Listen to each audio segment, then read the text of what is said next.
This is the My Writing Diary podcast. I'm Bill Wong. I'm planning to finish my first draft within the next 4 to 6 weeks. I can do it if I write 1,000 words a day, which doesn't sound like a lot, but the research is slowing me down. For example, I'm writing a section about a Jordanian envoy who walks into the Israeli embassy to sell plans for the war. I don't know anything about the embassy, where it is, or what it looks like. The other challenge I'm having is I didn't realize I was using method writing to author my novel. You're probably familiar with method acting, a technique of acting in which an actor aspires to have a complete emotional identification with the part.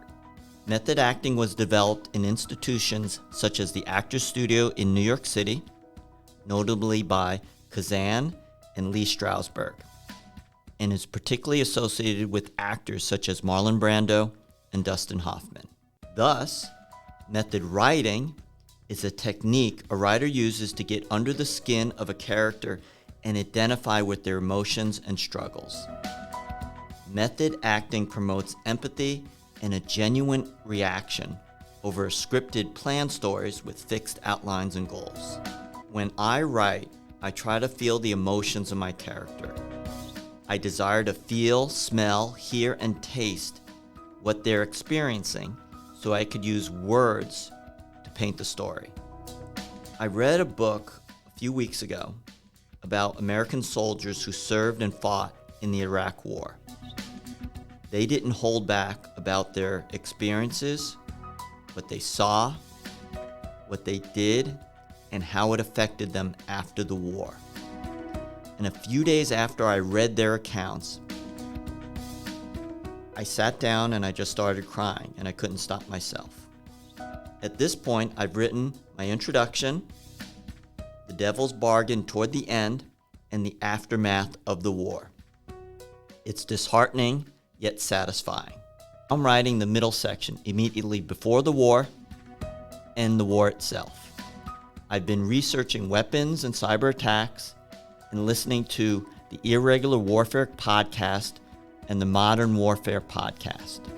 Since I'm not ex-military, learning the language, systems, and thinking of the military is a challenge. I feel comfortable with moving forward. Many have said that I've picked a difficult topic and storyline, and they're right. This is important to me. I'm going to read a little bit of a section I just wrote the other day. I love the smell of burning flesh and hair, Benjamin Cohen often said. The embers glow softly, their warmth imperceivable. When the embers catch a breath of air, often they die, other times they awaken. The dried twigs and leaves encourage them to life to become a flickering flame. They consume the kindling, and their tentacles reach ever upward. Shadows dance against the trees and shrubs, and the air crackles. Hungry and insatiable, the blaze devours everything in its path. The inferno defies boundaries, and after feeding, it leaves only death and ash in its wake. The person who thinks like that is a sick individual. And when he becomes the Prime Minister of Israel, he will have the nuclear codes and full discretion to use them. That is the ultimate fire.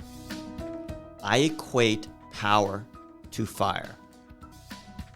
The more you have, the more it consumes until it consumes everything in its path and nothing is left. I attended a conference where a leader demonstrated his need for power and what he would do to retain power. He used a system to delay and manipulate voters with scare tactics. I copied the tactics I witnessed at the conference and molded them to a fictitious Israeli prime minister election. And though women are the heroes in my novel, they are brutalized by the system, institutions, and the current power brokers who do not want to relinquish their influence. This is Bill Wong. See you on the pages.